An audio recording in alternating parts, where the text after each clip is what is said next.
there's fantastic conversation on Twitter. We were part of a few conversations there as well. You had tweeted out, Nintendo is always going to be that family-friendly console. Deck will not kill Switch or even make a dent.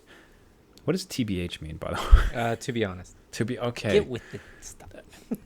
In my mind, every time I read it, it's like... I just think somebody's like blowing a raspberry. Oh, these kids today. It will make a dent. Yo, let's have that as the tweet. I prefer that. Yes. The adult beverages are poured, the kids are asleep. Welcome to New Dad Gaming, a show about fatherhood, gaming, and new fathers figuring out their gaming lives. My name is Trevor, and I have a 3-year-old and a 6-year-old. And I'm Jeff. I have an 11-year-old and an 8-year-old.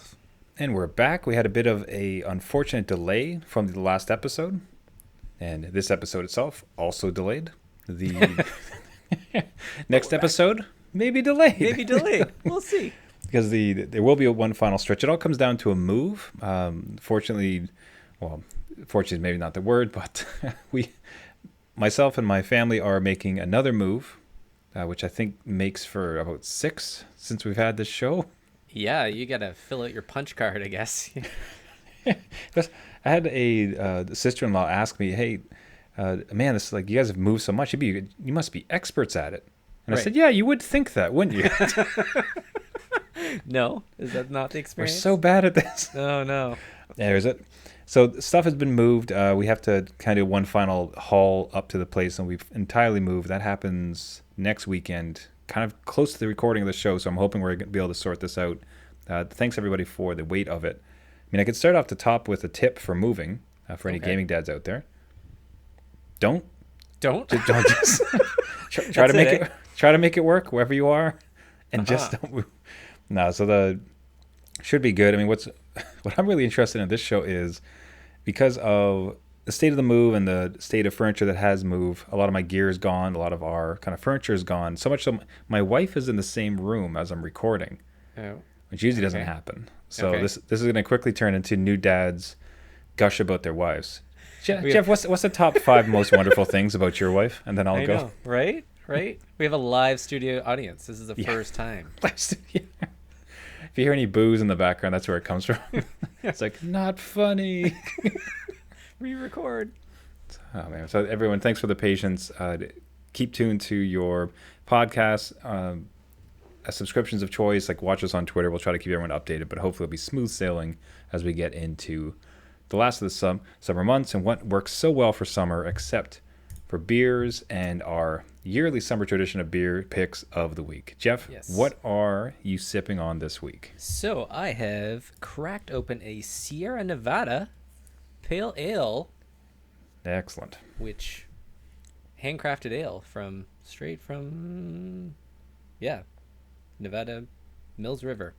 Like they've made some real big inroads. Would they be considered craft still? Or... I don't know. Like, was feels it like they started. mislabeled? Feels like they started craft and they seem to have quite a distribution at this point. But how's it hitting you? How are you liking it? It's not bad. It's got kind of like this grapefruit kind of note to it. It is a little bit strong though. So. It's kind of surprising. With the aforementioned distribution, I also would have expected them to have a bit of it lowered. I'm surprised that it's 5.6. So maybe it's just it's getting up there, but yeah, it's definitely got some like citrus stuff to it. So yeah, maybe this isn't craft anymore. Maybe it's like those indie studios that are published by EA, where it's like you're not really indie anymore. You're just kind of just using the name. So the details, heavy on hops, that was always the brewery plan. So in 1980, we looked at Pale Ale up in Cascade, a new hop at the time, named after the mountain range, and in this intense aromas of pine and citrus sparked the American craft beer revolution. Ooh. See? Is this beer? History right there. All right, so sip on that and get back to us, but first impressions, how are you liking it? Yeah, not bad. Not bad at all. Definitely kind of threw me for a loop on that grapefruit stuff, but I'm gonna let it simmer, let it sit with me. Yeah, I would not have expected grapefruit. That's kind of interesting. Yeah. What about you? So for myself, I'm heading across the pond, so to speak, to Scotland, where I've picked up Bitter and Twisted, a golden ale from Harveststoun and that's spelt with a Toun at the end. So I think it's almost forcing you to say the Scottish accent. Harvestoon Brewery. Yeah. So that is a golden ale with an amazing logo of a devil mouse on the front. So Saint and Sinner all in one bottle, crystal malt for sweetness, aromatic fruit for the hops and oats to give the brew some body. Not to mention a naughty, tingling lemon finish. All thanks to the devilish imagination of our master brewers. Man, that is a apt description. That is exactly what I got with this. Wow. Well, let me see. It's a hearty taste. Oh, like it's for the good of the show. It's not my own thirst. Yeah, like the malt that hits you, it's like the slightest bit of bitterness there, but in a wonderful way. Like if you don't like hoppy beers, like this is not that type of overly hoppiness.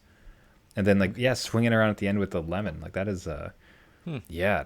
Body that's a great way to say it. It has some body to it. It's got that sort of I don't want to call it heft. It's not like a porter, but it's just got a weightiness about it that's really enjoyable. Great show, man. Good work, Scotland. Yeah, it seems like our beers of the week. I'm picking in like North America. You're like just globe trotting around like your moves, right? You're just like, yeah, I'll just go wherever I can.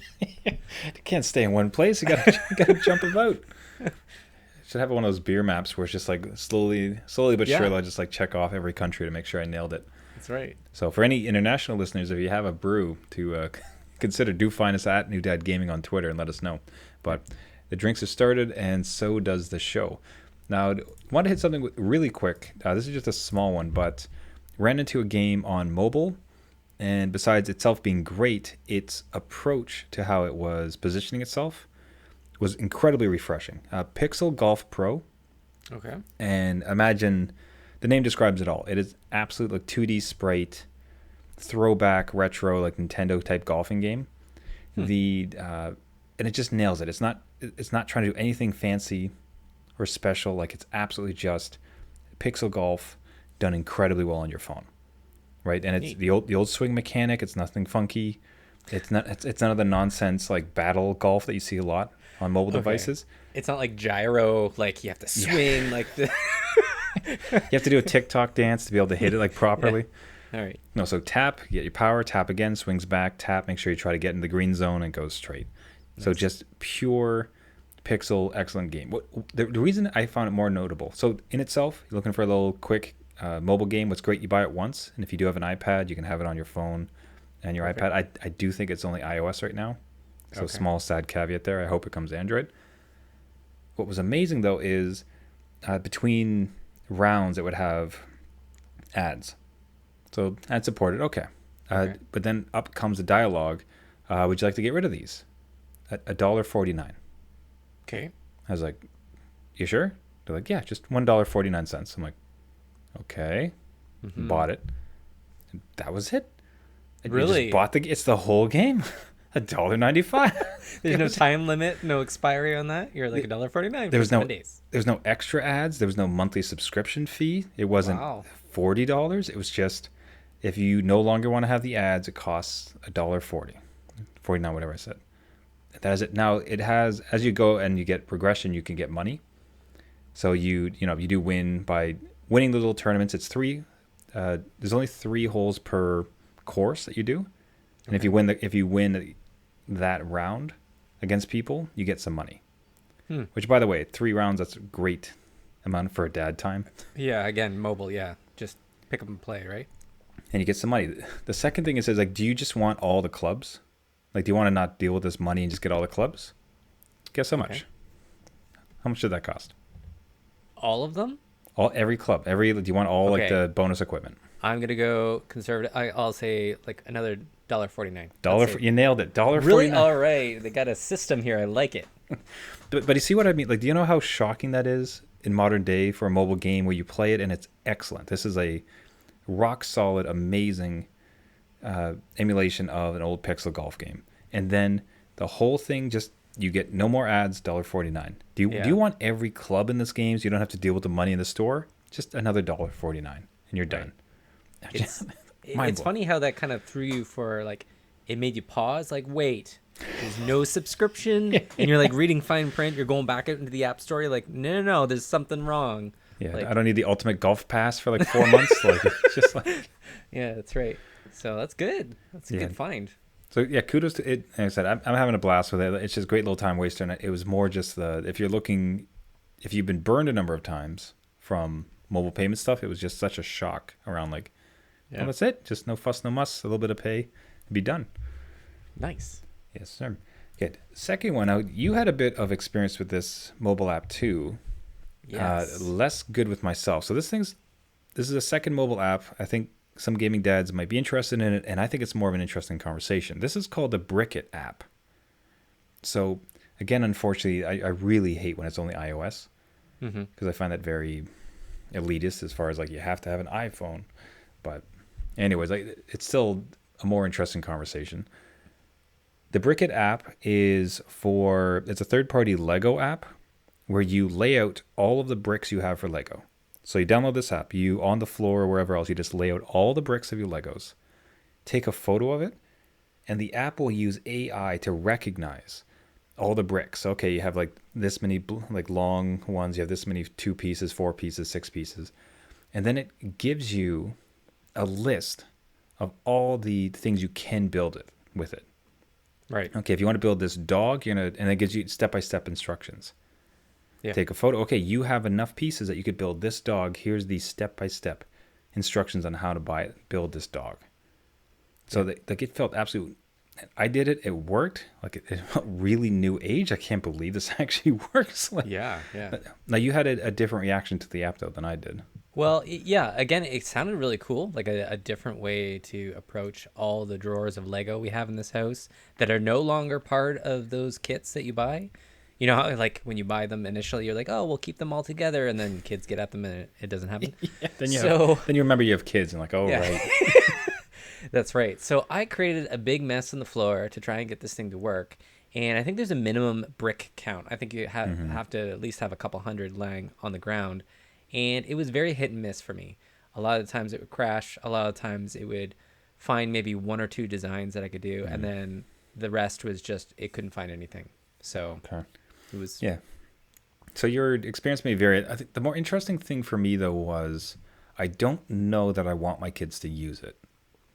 So what I find with Lego is one of the more interesting parts with Lego is its imagination, its creativity, its exploration. Like I'm going to snap a bunch of stuff together and now it's a spaceship. Oh, now it's a bridge, whatever. Yeah. And I don't like this sort of, I'm almost concerned there's a laziness to it. Whereas opposed to forcing them to think about what could I like slam all these pieces together and build, they instead would say, oh, just take out your phone and like show me, like, what can I build with this? Tell me, app. Like, no, you use your brain and your creativity to come up with something. Would that be a concern you would have with it, or do you think it's just augments it and it's fine? I can see that concern. I think that could factor into a lot of like what Lego is supposed to be, showing creativity and building what you can. I would say that it's good for certain learners. So if you have a kid that just really has to follow instructions and isn't really, or it maybe is put off by having that blank canvas and doesn't know what to create, this could help with that. But I can see where you're coming from too, where it's just like, you don't really want a digital device telling your kid just to follow along what somebody else is trying to create. But it can work for those kind of learners that might be put off by, again, blank canvas, create your own stuff. But if it works. if it works for you, yeah. So okay. That's a fantastic point. I hadn't really thought about there's different types of folks, and some want to dive in and others kind of want some hand holding. So yeah. Anyway, it's just as a technological experiment, I suggest people give it a shot. If you have an iPhone, like brick it, it's wild that people can actually build this stuff. It's so crazy. And it's free, by the way. Yeah. Like no $1.49 or anything. It's just, I think if you order Lego to build some certain things, I think they get a kickback. Maybe that's how they do it. But as of this recording, it's free. So worth a shot. Cost you nothing. Unlike that wonderful golf game. Now, from these blocks, there was another block that had happened, specifically a block party that your kid decided to throw without you knowing at all about it. What the heck happened, Joe? Right. So a little story here. Story time. Story time. My son was turning 11. It was his 11th birthday party. We weren't going to do a party again with pandemic and things going on. We were just going to keep it calm, maybe have one friend over and do an outdoor backyard movie night kind of thing. So that was a conversation we were having with him a couple days before, just to see, who's available, who's comfortable doing that, and kind of figuring that out. Now, the day before his birthday, his actual birthday, we get a bunch of texts, my wife and I, a bunch of texts from the neighborhood parents saying, "What time is everything going on?" And it's like that. It's like I said what? We kind of question each other, right? Like, did you set something up? I don't understand. Is there a play date happening? What's going on? So a little bit more of a question answer period. We find out that my son has gone around to all the neighborhood kids, which there are, I don't know, 12, and given out invites saying, "It's my birthday, come on over." Oh my God. Did he actually draw invitations? That'd be even better. Yeah. Oh yeah, he did. He drew invitations. He drew illicit invitations to his unbeknownst party. Yep, in little origami hearts. So he's been doing origami through the pandemic. So he's done little origami. So it's like birthday invites. He even well dressed it up. It's not even just like scribbled with a crayon. He actually put effort into it. Yep, yeah, it was all done. Wow. And God forbid we tell him to do anything else that requires effort. But this thing was like top of mind priority for him to get out. So that kind of threw us for a loop there, Trevor. Man, like what time's the party? I can't wait to drop my and the way like I think some parents go, especially pre-pandemic with parties, is like, great, take my kid for the afternoon. I get a night off. I can't wait. So you must have been getting all these excited texts. Hey, thanks so much, Jeff. This will be great. When do I drop him off? That's exactly it. And we were wondering, like, oh God, like, if his birthday's tomorrow, have these people just kind of gone, like, taken this as word and got a gift and are ready to drop their kids off? Ooh. And we're trying to, like, no, we're not doing any of this. We're like, maybe one friend, and it might not be you. Just pause. But might not be you. Yeah, so it was kind of like great for initiative. I can applaud the initiative of him and trying to get this done. But holy, like, we've had conversations about checking with us, especially during these times, just like, hey, not everyone's comfortable. There's a little bit of like social anxiety out there. We need to like check with people first. Nope. Just go door to door and deliver all these invites, kind of like blanket the town. See who who comes by. So. Just put it on like street post signs. Yeah, why not? Post on the internet. Don't put it out there, because I can actually see him doing that, putting like garage sale type signs, right, on like posts. Just party saying, this way. Yeah. Here's my address. Here's my like details, my likes, dislikes. Come on over. Entry fee is one present. Yeah. Don't tell mom and dad. Okay, so you do have to tell me, like, how did you unravel it? So like because obviously that is absolutely just stunning and amazing. A story you will haunt him with. Yep. Like that's going to be at his wedding. That's going to be at his graduation. Like absolutely. That's a keeper. Now, how did you unravel it? So like, what did you just have the huge ass party? Did you just talk to parents and hope they understood?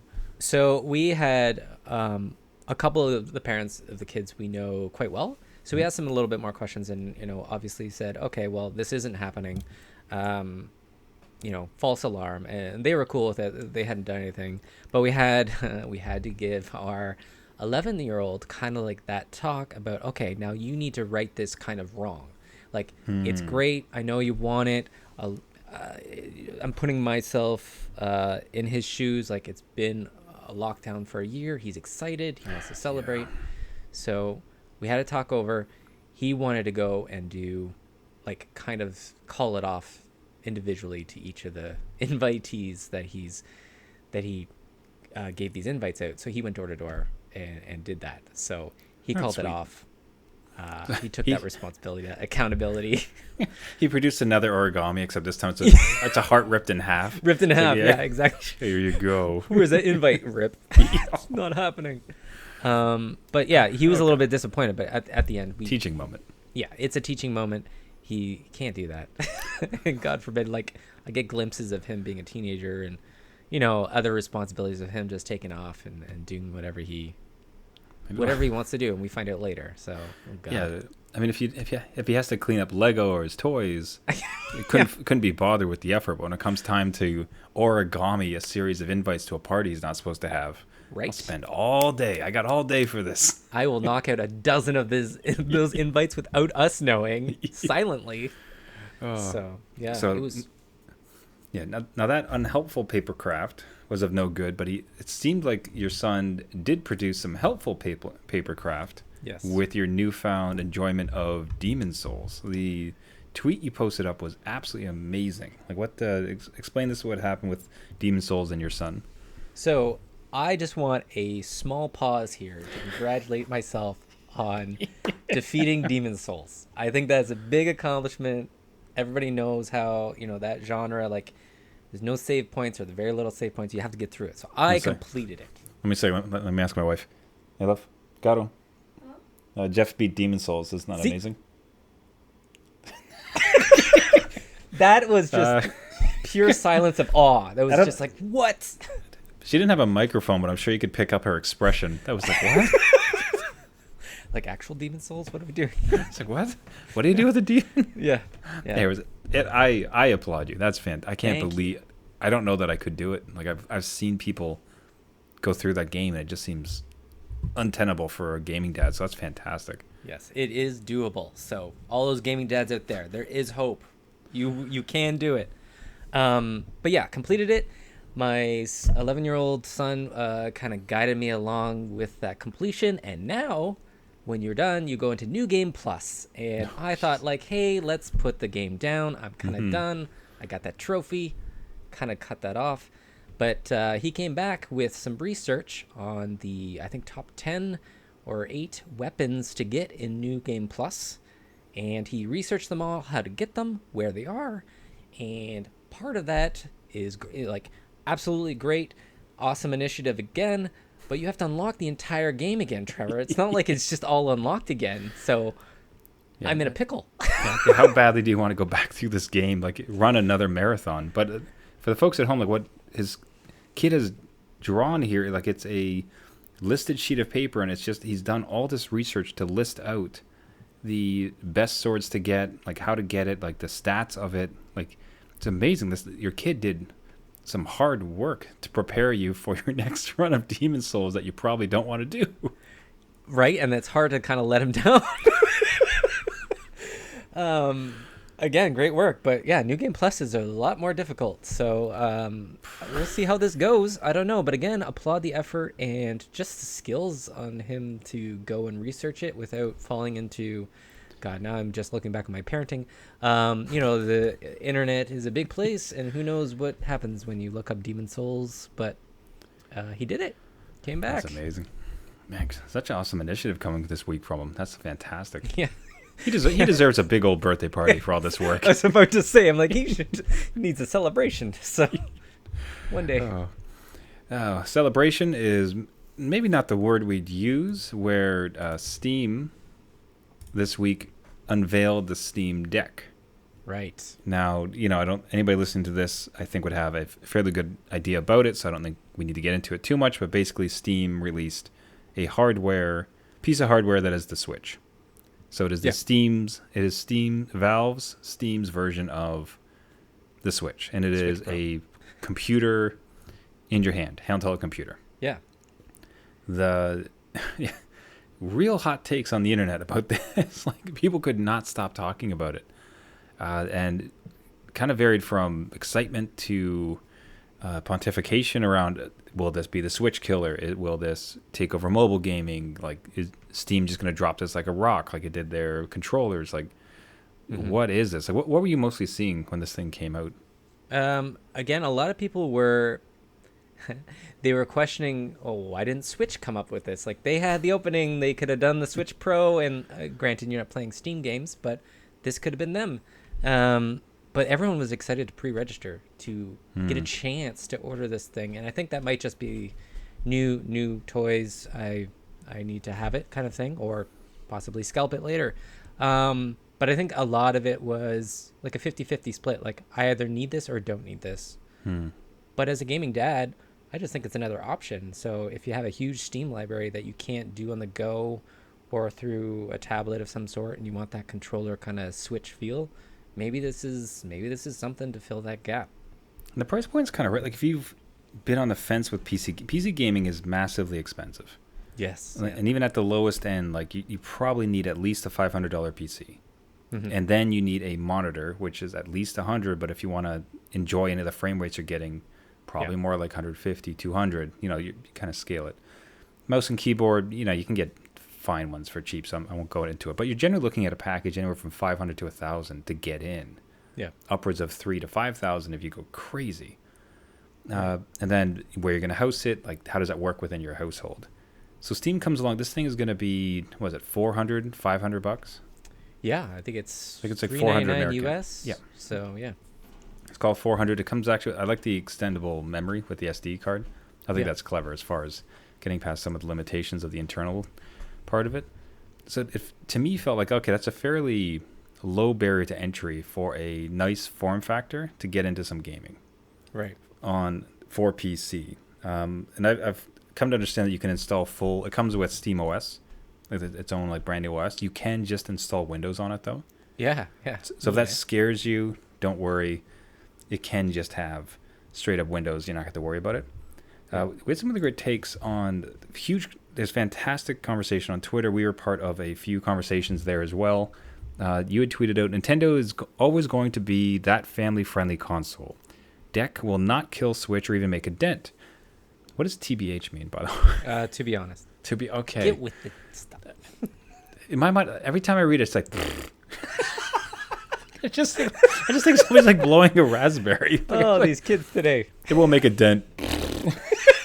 Yo, let's have that as the tweet. I prefer that. Okay. I prefer that. Yeah. Anyways, it will not make a dent. To be honest, can see gaming dads opt for Steam Deck to complement their Switch game household though, which I do think that's smart. If like it's mobile and like allows you all to be in the same room while your kids are playing some Switch. Street Smarts at Maddie Bangin replied this: I don't care to play on my Switch at all, but my son has his kid games on the Switch and it's lighter and cheaper. If I didn't have a kid, would shelf the Switch entirely or almost. I still think it'll make a dent with those adults who just want portable gaming with good performance, but strictly speaking, kids, that's Nintendo's ballpark. What say you to that? Yeah, I think Nintendo has a good walled garden. So when kids walk in there, they know where everything is. Nothing's really going to crash or throw them for a loop. So I think like the UI and design of Nintendo and their kind of games are focused on, a lot is on family and kids. They have other stuff, obviously, but Steam is a little bit different. I think an older kid, maybe, possibly my own, that's going into teenager soon. I can't even say it. It could be, they want a little bit older gaming audience, and I have a lot of games in my backlog that I could start filtering out to them, right? So maybe that's where this sits, but I would say Nintendo is family. Yeah. That's their target. So the WASD and Beyond podcast, which fantastic name. Yeah. So we don't think it's a Nintendo killer. We think this is a great entry into PC gaming, though, much like we had just mentioned. Mm-hmm. The price points allow everyone to dip their toes in and see what all the noise is about. And then Project X Talk came to say, I doubt it. I do think the Steam Deck can be huge, but the general appeal of Mario and Nintendo properties, especially to kids, is too great. Parents will still get a Switch over a Steam Deck. 1,000%, yeah. Like that. Like, it'll never be the family console. I need to get my kids introduced to gaming. Like, here's Steam. Right. Like a little too steamy. Go have fun. Yeah. But I don't think that's really what it's about. I think it's more I think kind of like you said, it's the Switch for adults, and Switch even better for. I cannot even imagine how many Steam properties I currently have, like Steam games I have. Not to mention games I've never even played. With some of those, Humble Bundle was the worst for that. Yes, it was. I was going to say that. Yeah. There'd be one game you kind of want, and then there's like 30 other games that these are all great, like $8. Yeah, and you play the one game, but now you have 30 games you haven't touched yet. Right. Man, geez, I remember Subnautica. I'd played around a little bit. I got Hades. I'm still going through on PC. Yeah, it's embarrassing the number of like amazing titles I have on Steam. It's almost like finally like this will prompt me to finally play it maybe. Yeah, like it could be again a good option. It would feel like, I'm not sure the portability, like how long that battery life would last. Like I imagine you would still be in the house, kind of like the Switch, a good 5 hours before it has to really charge itself. But that could be I could play Witcher 3 on the go. Just saying. Yeah. Finally. What's interesting for me is I don't think you have a gaming PC, right? Like I think you're Mac based, aren't you? And for a guy like for you, it sounds perfect because I know you. I don't think for your job and etc. I think you use Mac. I don't think you're super gangbusters to go drop $1,000 on a gaming PC. No. But if you had this form factor that kind of plays in nicely with, need to be a bit more flexible in how you approach it, kind of sounds like it's a fairly nice fit. Yeah, and I have quite a few Steam games that I've bought over the years, even ones that I couldn't play or tried to emulate.